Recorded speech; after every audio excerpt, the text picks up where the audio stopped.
Alors, visiblement, c'est le début de la médiasphère. Bonjour à toutes, bonjour à tous.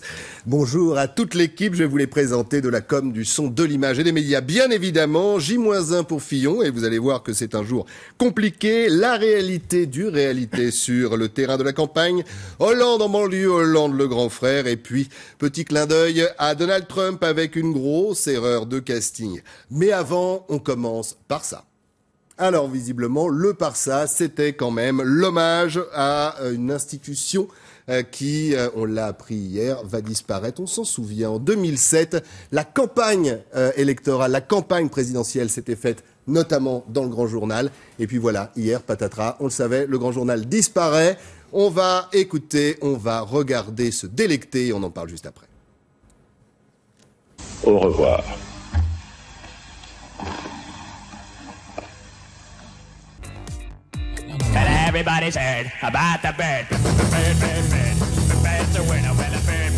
Jean-Pierre Raffarin, bonsoir. Bonsoir. Bill Gates, merci d'avoir accepté notre invitation sur le plateau du Grand Journal. Vous pouvez passer 24 heures à la place de Manuel Valls. Vous en profitez pour revenir à gauche. Vous en foutez de ce que je raconte? Non, pas du tout, mais pourquoi vous parlez comme ça? If you can't read from the same page. Mon petit José, j'ai un cadeau pour vous. Qu'est-ce que c'est? 2 litres de sperme de plus? Non. Que s'est-il passé chez les people depuis 24 heures? C'est le 24 heures en 24 secondes. Ségolène Royal n'a qu'un seul défaut, c'est son compagnon. Service après-vente, bonjour. Quoi, c'était bête des traces de le pont d'un certain. Je me disais déjà, si ça marche cette année, c'est déjà formidable, on verra l'année prochaine. Toi, t'y pensais. Rendez-vous, rendez-vous, rendez-vous au prochain règlement. Merci infiniment à cette équipe de cinglés et de zinzin. On a vécu des trucs de... Antoine Lemont, chargé de com numérique de Jean-Luc Mélenchon, bonjour, merci d'être avec nous. Nous avons Cyril Lacarrière, journaliste à l'Opinion, bonjour. Bonjour Christophe. Merci d'être là. Nicolas Tenzer, politologue, bonjour. Bonjour. Et Jérémy Mani, vous êtes fondateur de Netino. Bonjour. Bonjour, on va même rectifier président et non pas fondateur parce que vous avez fondé Netino avec une personne qui est très proche et vous voulez lui laisser la paternité de cette fondation. Ça vous fait bizarre quand même ce Grand Journal qui disparaît? En tout cas, dans les commentaires, puisque nous on analyse beaucoup ce qui se dit dans les commentaires et sur les réseaux sociaux, c'est un mini-buzz. Il y a beaucoup de regrets, il y a beaucoup de... Toutes les séquences qu'on a pu voir, effectivement, remontent. Chacun va citer celle qui l'a le plus marqué. Et voilà, on verra ce que ça donne. Mais il y a beaucoup de déception, en tout cas, chez les internautes. Et je le partage à titre personnel. On le disait, le temps passe. 2007, c'est quand même pas si loin. La campagne s'était faite. On se souvient de Ségolène Royal, Jamel. Il y avait des choses. Et puis, voilà. Tout a une fin. C'est une marque qui s'est essoufflée. Ça s'était déjà essoufflé sur la fin de l'ère de Michel Denisot, Antoine Decaune ensuite, et puis ça s'est effondré avec Maïté Nabir-Rabin et maintenant Victor Robert. C'est nonobstant leur travail à eux, leur qualité respective, c'est juste que la marque était arrivée à bout de souffle, qu'il fallait la renouveler et que ce que tout cela montre là, c'est que faire de la télé c'est un métier. Et ça s'improvise pas. C'est pas parce qu'on réussit ailleurs, c'est pas parce qu'on sait créer des batteries qu'on sait faire de la télévision. N'est-ce pas, Antoine Lemont? Oui, non. Moi, je suis pas spécialiste de ce sujet-là. Honnêtement, le Grand Journal, effectivement, moi j'ai senti aussi qu'il y avait un essoufflement petit à petit. Et d'ailleurs, je fais partie des gens qui ont arrêté de regarder le Grand Journal parce que c'était juste saoulant. Ça ne répondait plus, voilà. Effectivement. Et au final, c'est pas que le cas du Grand Journal. Il y a un certain nombre de formules de Canal+ qui sont en train de s'essouffler parce que Bolloré a complètement bousillé sa chaîne tout seul. Et le Petit Journal en fait partie aussi. L'audience est en train de s'effondrer. Et quelque part, quand on voit ce qu'ils font, moi je trouve que c'est bien fait, quoi. Voilà, Nicolas, je vais réserver votre déclaration pour un autre sujet important, la grosse journée médiatique et politique pour François Fillon, un J-1, même car vous vous souvenez de cette déclaration de François Fillon.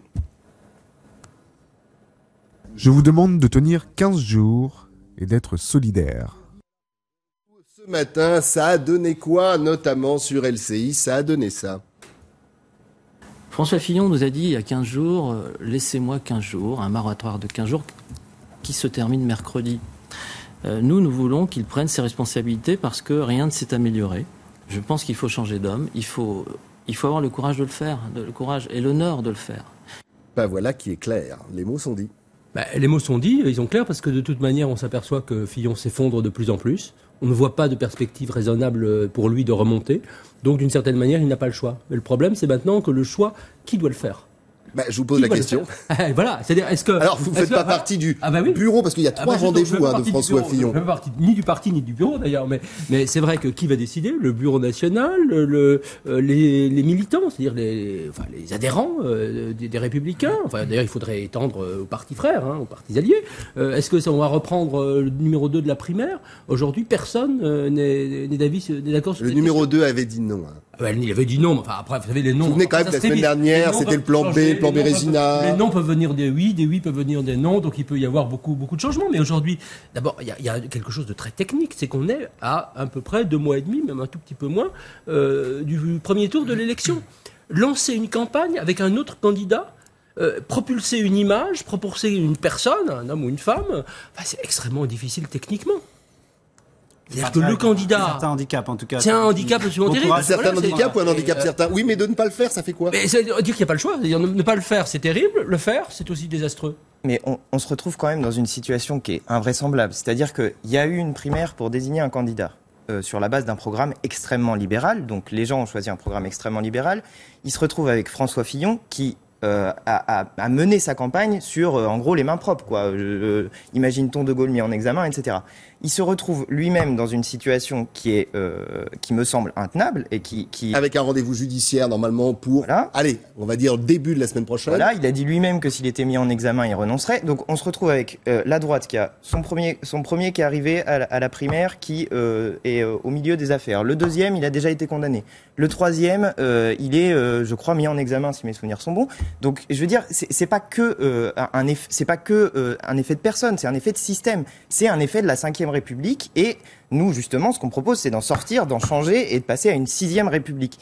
Et dans le programme L'Avenir en commun que porte Jean-Luc Mélenchon, un des premiers points, le deuxième point très exactement du programme, c'est balayer l'oligarchie et en finir avec la caste. Et on propose notamment qu'il y ait plus de transparence sur la déclaration de patrimoine des élus, et aussi que les élus corrompus, enfin que les personnes qui ont été condamnées pour corruption ne puissent plus être élus. François Fillon n'est pas encore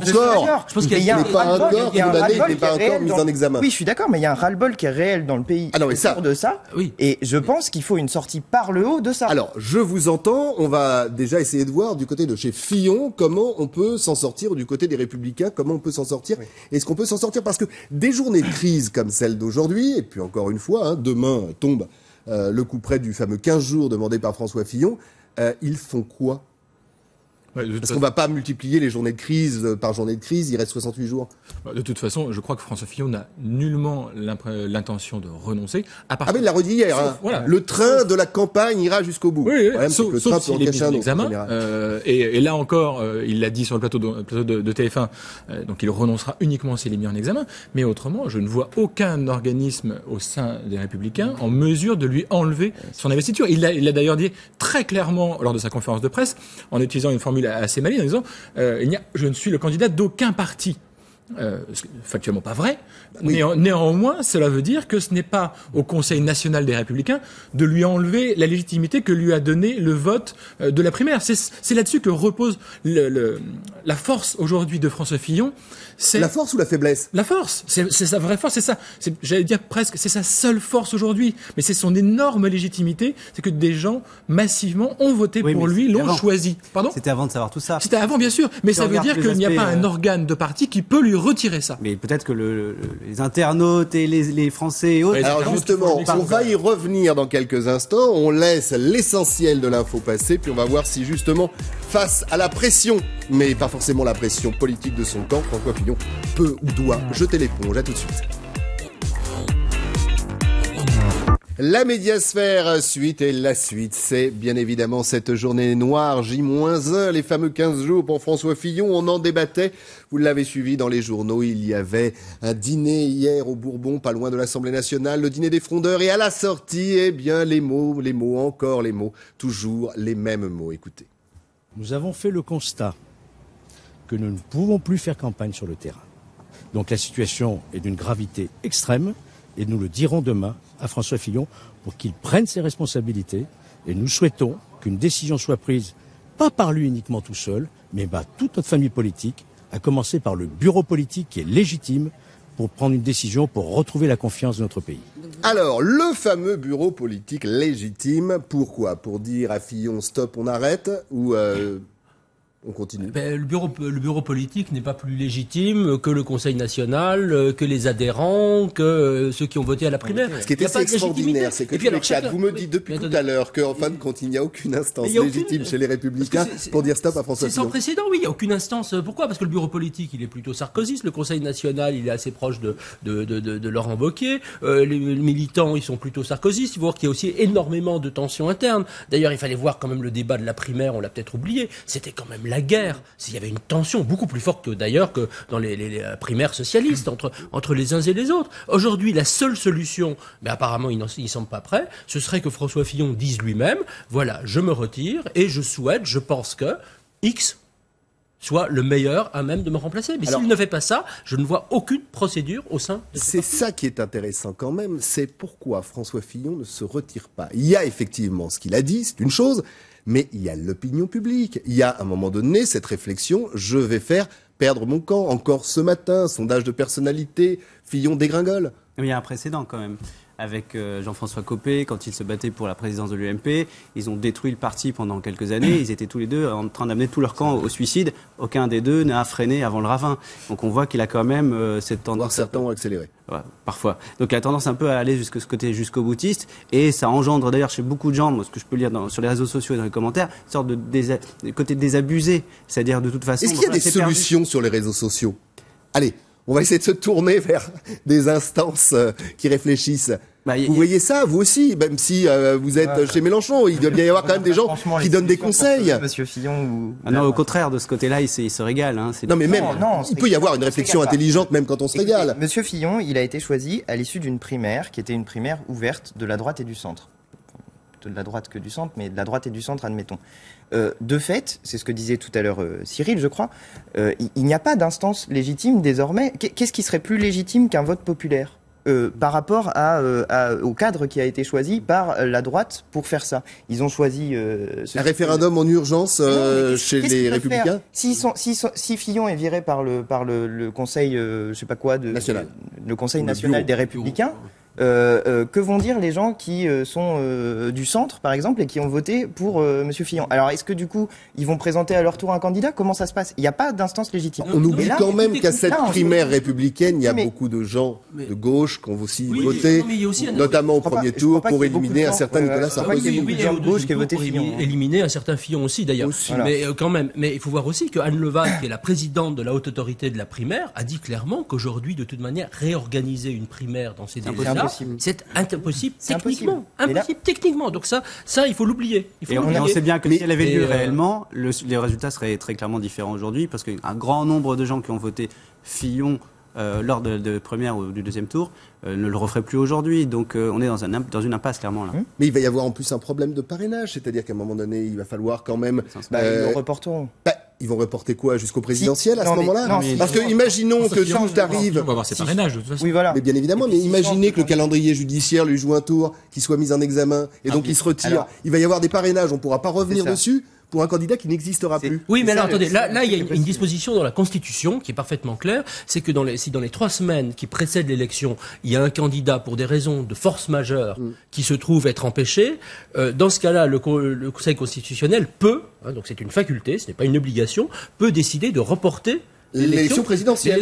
Donc ça veut dire que là, il est 9h36 dans la médiasphère, on peut dire qu'il y a une possibilité que l'élection présidentielle soit reportée. Oui, c'est quelque part faible. On ne connaît pas le calendrier judiciaire, ni a priori la décision du parquet national financier. C'est quand même une hypothèse à laquelle je crois personnellement assez peu. Moi aussi. Je crois pas qu'on reporte l'élection si ça arrive, on se retourne sur le plateau. Parce que tel ou tel serait mis en difficulté ou empêché de pouvoir aller au bout de la course, après tout. Pas de candidat à droite, ça peut poser un problème quand même, non? Voilà, pardon. Pas de candidat à droite, ça peut poser un problème. Oui, mais il y aura un candidat à droite. Sur l'extrême droite, il y a Marine Le Pen. Que ce soit quelqu'un d'autre, il y aura un candidat de la droite. Je vois pas comment... Chez Mélenchon, ce qu'ils aiment bien, c'est le quelqu'un d'autre. En fin de compte, autant vous dire, c'est... Mais non, mais regardez, là, on est typiquement dans un des effets de la Ve République. C'est-à-dire que la primaire a été le choix d'une personne.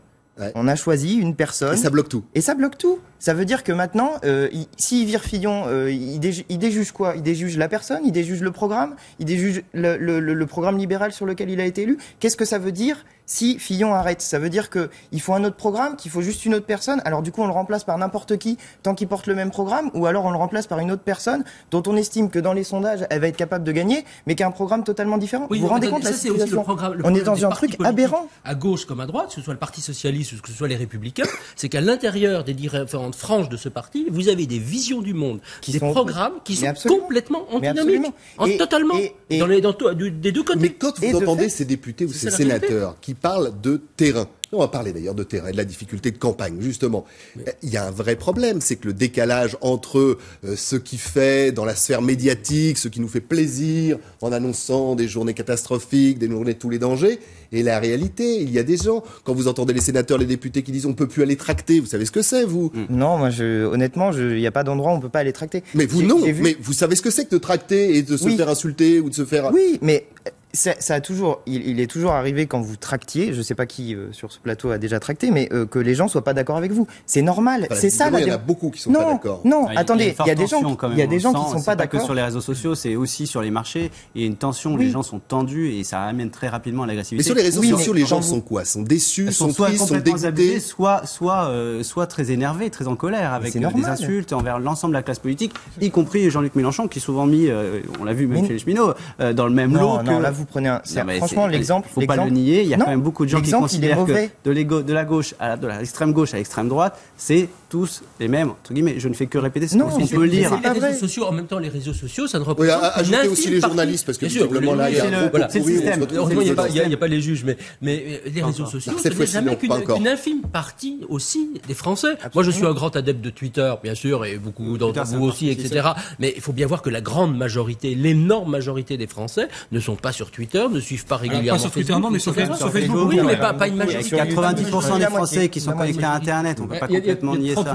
Plus de 30 millions d'utilisateurs actifs de Facebook en France, donc ça veut dire. C'est pas mal, c'est pas mal. C'est la moitié de la population française. Donc, en tout cas, c'est pas moins bien qu'un sondage. Quand les gens s'expriment sur les réseaux sociaux, c'est assez complémentaire des sondages et ils s'expriment avec leurs propres mots et leurs propres mots sont souvent très vindicatifs. Ça veut dire quelque chose. Si vous êtes d'accord, mes amis, nous allons continuer à parler des Français. Nous allons revenir d'ailleurs tout à l'heure sur la difficulté de campagne, je vous l'ai dit, et nous allons revenir quand même sur le terrain de la violence, des agressions, des arrestations depuis l'affaire Théo.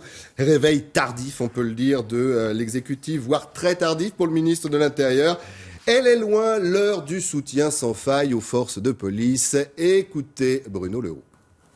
J'ai travaillé tout le week-end à prendre la mesure de la situation, à essayer d'apaiser, à regarder les conditions d'intervention.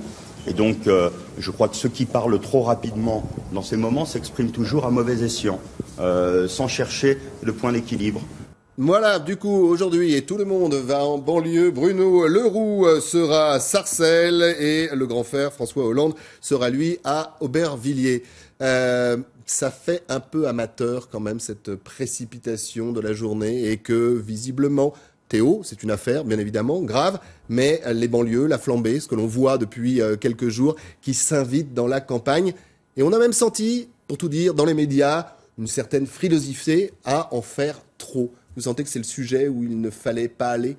C'est le sujet qui dérape de toute façon tout le temps, entre ceux qui vont considérer que c'est que de la racaille, on va dire que c'est souvent l'extrême droite, et puis ceux qui considèrent que les flics sont tous pourris, si je caricature un peu le côté extrême gauche. Et au milieu, plein de gens qui n'ont pas grand-chose à dire finalement sur le sujet, parce que c'est assez flou ce qui s'est passé. Donc oui, c'est un fait divers, qui monopolise l'opinion, et alors qu'on est en pleine campagne électorale, et que les gens ont dans le fond envie d'entendre d'autres sujets. Alors Hamon, on l'a pas entendu. François Fillon, c'était un communiqué depuis son déplacement dans les îles. Bruno Le Roux, il a réfléchi tout le week-end, tant mieux. Et enfin, il a déclaré quelque chose et il est parti en banlieue, c'est pas mal. François Hollande qui y va, mais bon, il est plus vraiment président. On a l'impression que personne en veut de ces banlieues. moins du sujet. Non, mais c'est surtout qu'aujourd'hui, elles sont totalement méconnues. C'est assez curieux. Enfin, je veux dire, c'est ça qui est la réalité, c'est que les hommes politiques ou les femmes politiques, souvent, ne vont pas dans ces lieux-là, ne discutent pas avec les gens. Et en 2007, on se souvient qu'il fallait passer tout ça au Karcher. Encore une fois, parce que ces drames, encore une fois, ils sont en répétition. Malheureusement, dans les banlieues, ce n'est pas la première fois qu'il y a soit effectivement une très grave, appelons-la comme ça, bavure policière, qu'il y a effectivement des problèmes extrêmement sérieux qui se battent. Mais les hommes politiques ou les femmes politiques ne prennent pas, je pense, la température de ce qui se passe quotidiennement. Moi, je me rappelle des hommes politiques qui m'ont dit « Oh, les banlieues, il faut pas exagérer, on en parle beaucoup trop. » Enfin, il y a plutôt une tendance à minimiser la réalité. Et le problème, là, vous avez raison, et je me retourne parce que votre candidat a fait une déclaration sur le sujet, Jean-Luc Mélenchon, à chaque fois qu'on parle des banlieues, c'est « Ah oui, mais si on en parle trop, on stigmatise, si on stigmatise, c'est bon pour Marine Le Pen. » C'est pas un peu court? Il faut faire... il n'est pas le seul, hein. Non. Moi, je récuse un peu la manière dont vous présentez les choses, qui simplifie ce que dit Jean-Luc Mélenchon.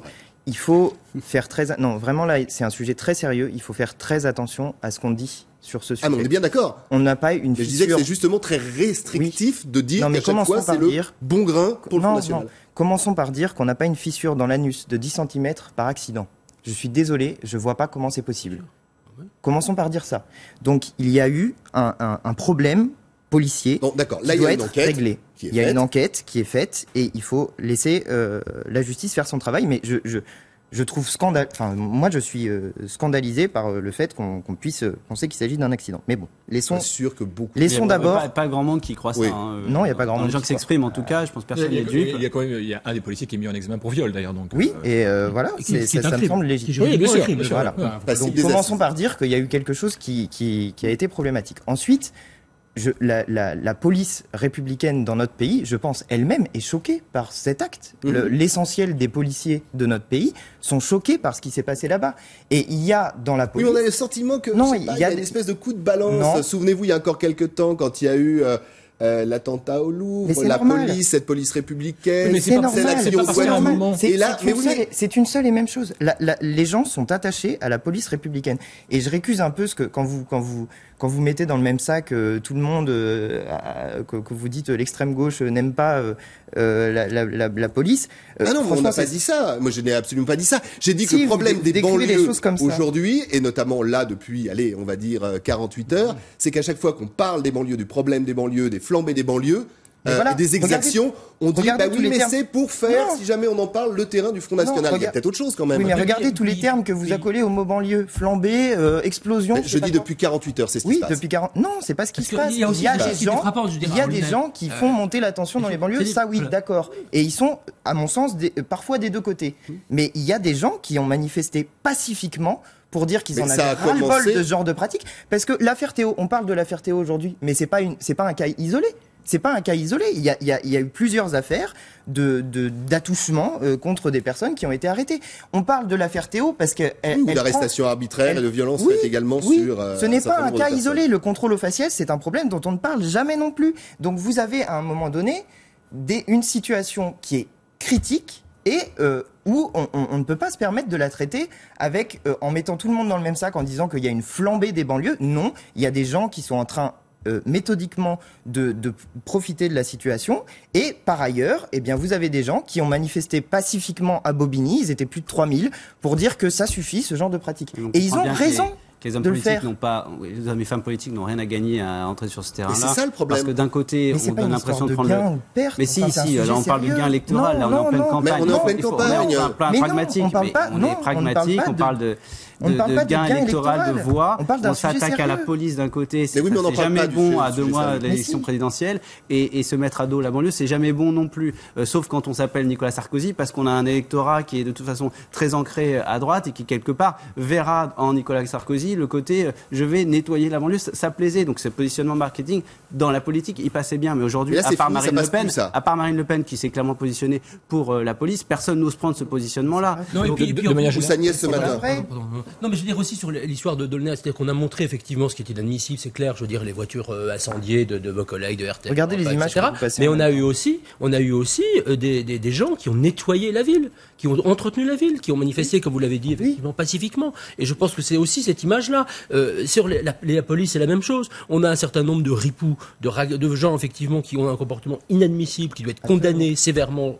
Et puis on a un grand nombre de policiers républicains. Et je crois que là aussi, parler des banlieues, parler de la police de manière générale, ce sont toutes ces généralisations et ces oppositions qui sont montées, surtout par effectivement l'extrême droite dans la circonstance. C'est ça qui est absolument inadmissible. C'est bien ce que je disais. Donc on se demande pourquoi, quand il se passe quelque chose qui est un fait grave et qui est condamnable, on verra ce que va faire la justice, pourquoi ce n'est pas l'occasion, plutôt que d'être dans l'hyper-réaction, je parle des politiques, d'avoir commencé à traiter ce problème qui était absent de la campagne électorale. Et, encore une fois, je le dis, personne, mais bien évidemment, d'abord la campagne est absente. Il y aurait plus vite à citer ceux qui sont primaires, et maintenant l'affaire Fillon qui monopolise énormément les discussions politiques, on oublie d'écouter ce qui se... et médiatique, on oublie d'écouter le fond, et les politiques eux-mêmes sont... Mais la banlieue, ça fait partie, et là où je vous rejoins, sur un vrai fond. Oui, bien sûr, mais on aborde très peu ces sujets-là. On a même on a même un des favoris de l'élection qui n'a pas de programme. En tout cas, qui l'a pas dévoilé, qui est Monsieur Macron.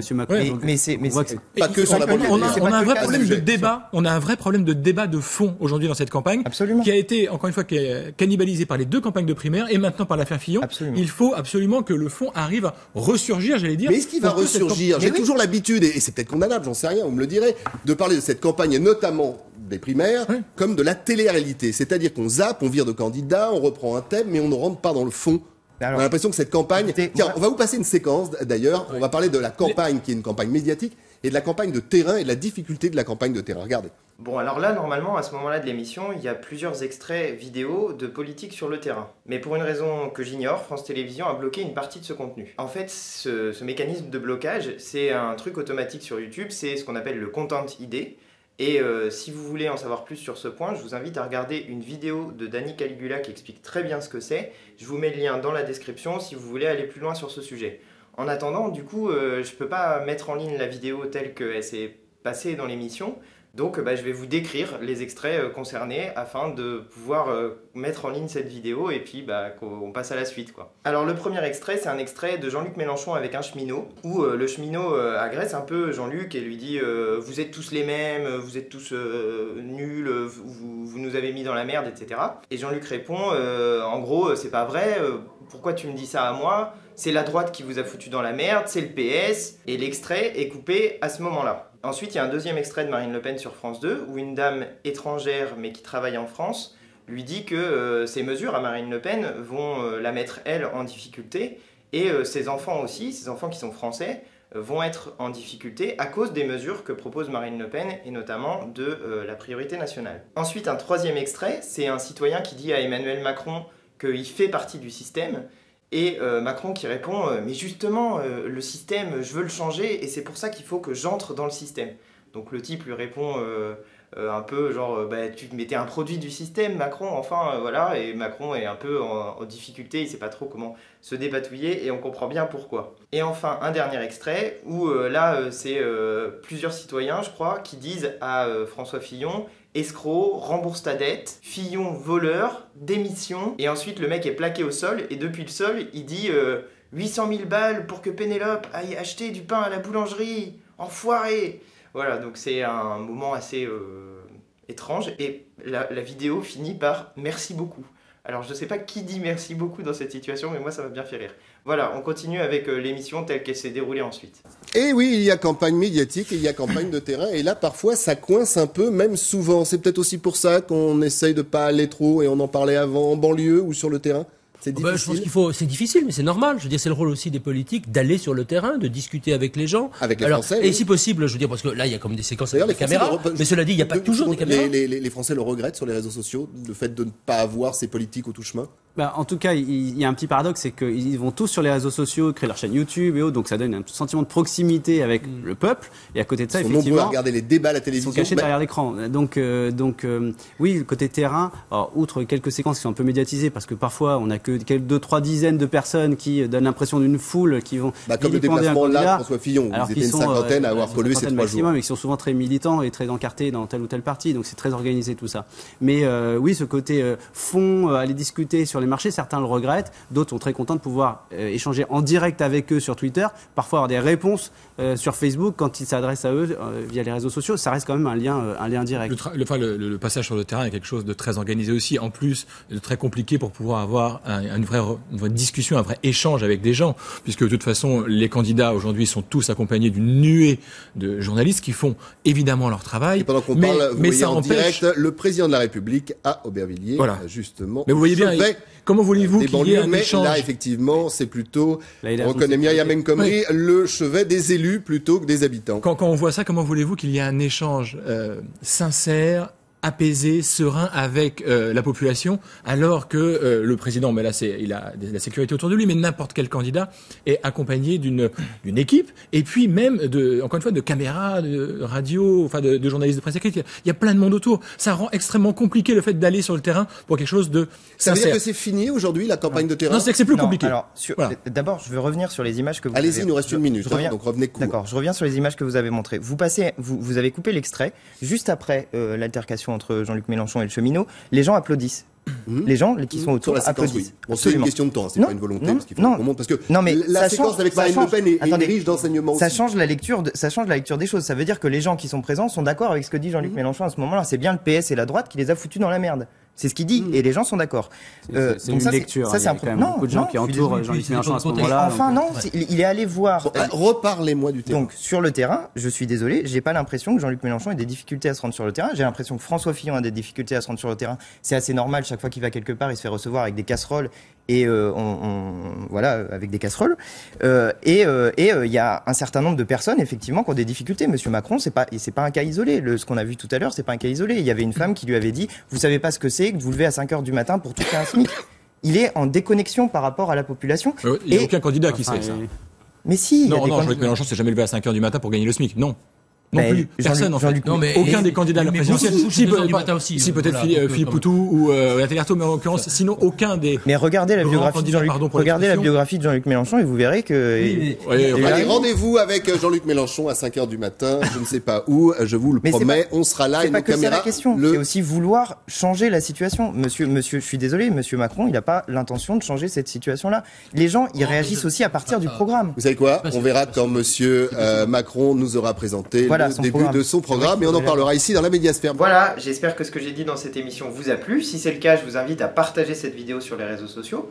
Je vous invite aussi à me dire dans les commentaires ce que vous en avez pensé. J'aurais voulu pouvoir parler un peu plus de la 6ème République. J'ai malheureusement pas eu le temps. J'espère que je pourrai le faire une prochaine fois. Je vais encore être invité de LCI mardi prochain à 9h, donc je vous invite à suivre l'émission. Et puis si vous voulez pouvoir suivre mes vidéos régulièrement, je vous invite à vous abonner à ma chaîne. Et voilà, comme ça vous recevrez mes vidéos. Allez, salut!